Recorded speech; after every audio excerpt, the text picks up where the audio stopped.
И здравейте хора! Аз съм GG Pebbles и сега ще поиграем малко Minecraft Survival. Както виждате, не почвам от пълната нула, даже изобщо. Това всъщност е един survival в един сервер, който почнах с SS Colit. Ще има линк към канала му в описанието. Това е в сервера HysteriaCraft и IP-то на сервера ще сложа. Започнахме този survival вчера, т.е. направихме го сигурно за половин час, това, което виждате. Като, ето тук имаме разни глупости. Последния път си направихме ето тази градинка тук, но както виждате не всички места са запълнени, а в него са семената и мотиката, което значи, че ще трябва да събера малко семена. И това мисля да направим в този клип. Знам, че съм започнал поредицата. Когато сме започнали този survival, не съм снимал. И може да има някои недоволни от тая работа, че не почвам от нулата и не са видяли как сме се здобили с повечето работи. Но за мен няма особен проблем, тъй като ние де-факто още не сме направили почти нищо. Това ни е начална къщичка, която със сигурност ще направим и друга. Това е просто 100%. На един следващ етап, когато се поразвием малко повече, ще направим и друга къща. Това е общо взето. В този сервер в Хистерия ще снимам по-често.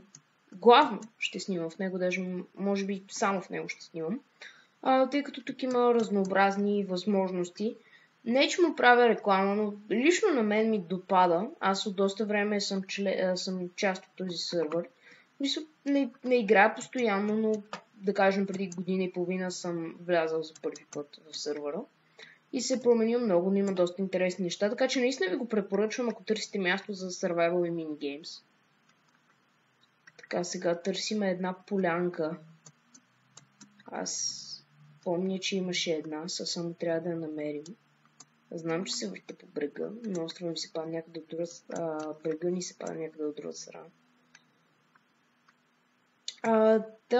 Това, което бях тръгнал да казваме, че със сигурност ще има съвместни клипове с SS Colit в най-скоро време. Това е неизбежно, искате ли не искате, просто ще има съвместни клипове с него. Разбира се, не се знае дали с още някой, но има някаква вероятност и с други хора да правя от време на време клипчета. Добре, тук няма да скачам, защото ще слезем. Така. Ако имате някакви предпочитания какво да играем, значи сега ще ви кажа какви са нещата, на които съм навид най-много. Първо има Build Battles в този сервер, което просто е неизбежно. Играем го почти всеки ден. Това е изключително зарибяващо. Играем много интересно. Build Battles. Skywars мога да играя също в този сервер. Hunger Games знам, че е много интересно и много се търси. На мен ми е лично много приятно да го играя, май намерих място, което търсех. Но няма хубави сървъри с Hunger Games. Ако знаете някой сървър, който има хубави Hunger Games, кажете ми го, защото наистина ще съм ви благодарен, ако ми кажете някакъв такъв сървър, тъй като аз не мога да намеря просто. Нямате си представа колко много сървъри съм претърсил, но просто пише има Hunger Games, там Survival Games, само че нищо няма. Тук има Ultra Hardcore Survival, което само, че малко ме съмнява, тъй като играта продължава нещо от сорта на 40 минути. Това е изключително много.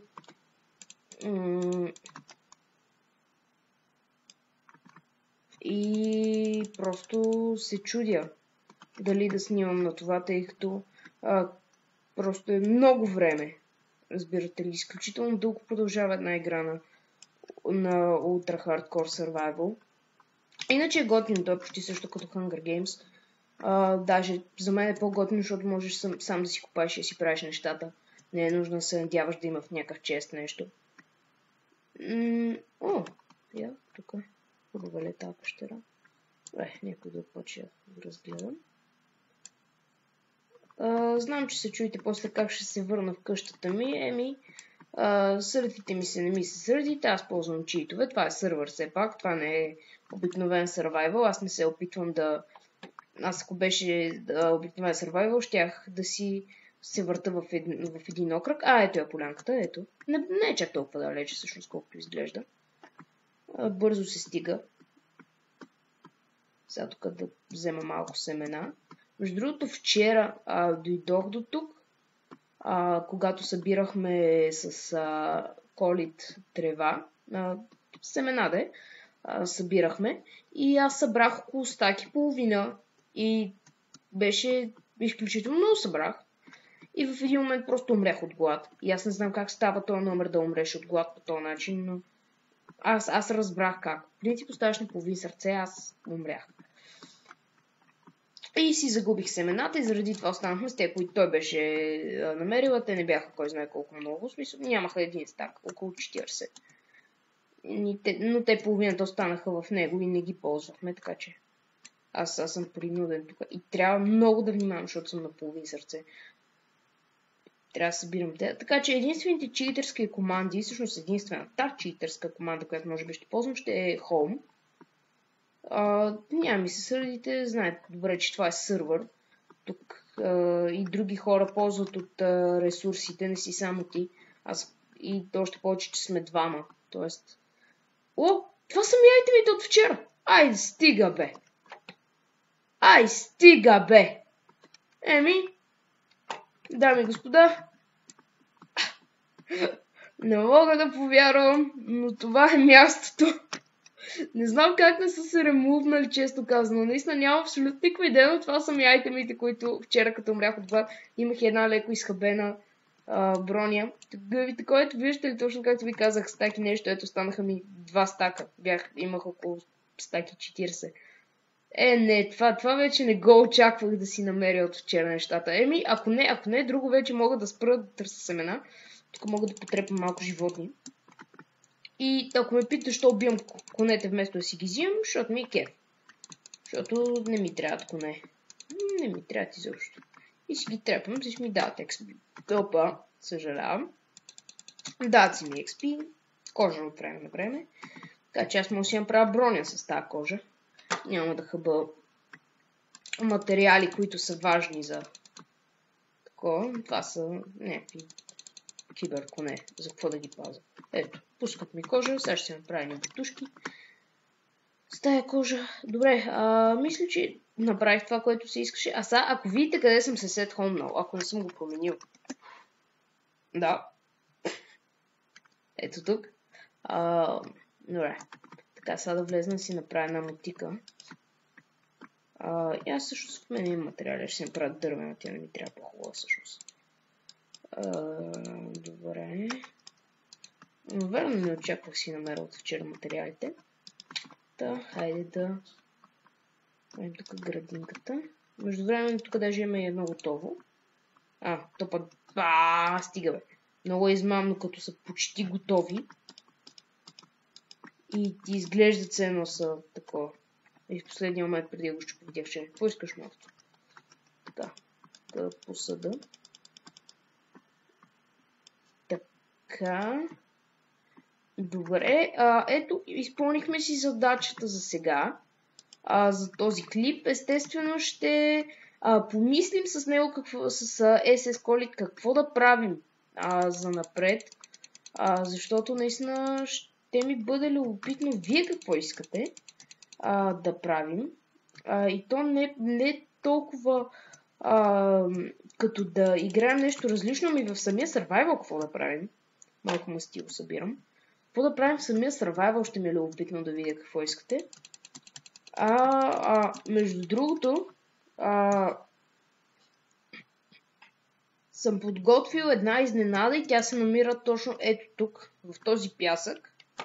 Като в един от следващите клипове ще ви покажа, тъй като това наистина трябва да е нормален survival, но това не значи, че не трябва да си правя кефа на евентите. Съм скрил един чест с айтеми от евенти. Тъй, че но няма да ви казвам точно къде. Значи казвам в ето този пясък. В цялата планината от пясък може да е този чест. Извън резиденцията ни тя е до това. В цялата етапа няма да е скрит този чест. И това ще ми е изключително интересно, тъй като айтеми не ми трябват, тъй като това е survival. Ама не исках да ги изхвърлям. Добре. Не исках да ги изхвърлям, тъй като това наистина си бяха хубави айтеми и изобщо не ми трябва да ги изхвърлям. Любопитно ми, ако от вас, който играе в Хистерия, да се опита да ги намери тези айтеми. И това ще ми е наистина любопитно, дали някой, който ще види този клип, играе в Хистерия и дали ще успее да ги намери. Това ще бъде интересно. Тъй като наистина не ми трябват. Да знаете, ето тук, този окръг, до моята къща, даже бих телепортирал някой, ако ме пита. Да знаете, аз наистина това как се казвам, няма абсолютно никакво значение как ще се пише в Майнкрафт, как се пише по различни начини. Но просто идвате, питате в сървъра, разбира се, ако не ви отговоря, значи ме няма, някакси логично е. Да ви телепортирам, ще ми е интересно кой ще успее да го намери, защото съм го скрил доста добре честа. Това мисля да е за сега. Това ни е грозотията, да си спретнахме набързо. Това мисля да е за сега. Очаквайте още клипове на този survival и те вече най-вероятно ще бъдат с SS Colite, защото сега направих нещо като... не съм направил нищо съществено, просто празните места ги попълних. Това вече е готово. Просто като ревю ви направих на този survival, за да видите точно какво правим. Да ви покажа не в негово присъствие какво сме направили, за да може в следващия момент, в който играем заедно с него, аз направо да снимам и да си седно гледате от начало. Ще знаете за какво става въпрос. Това мисля да е от мен за сега и до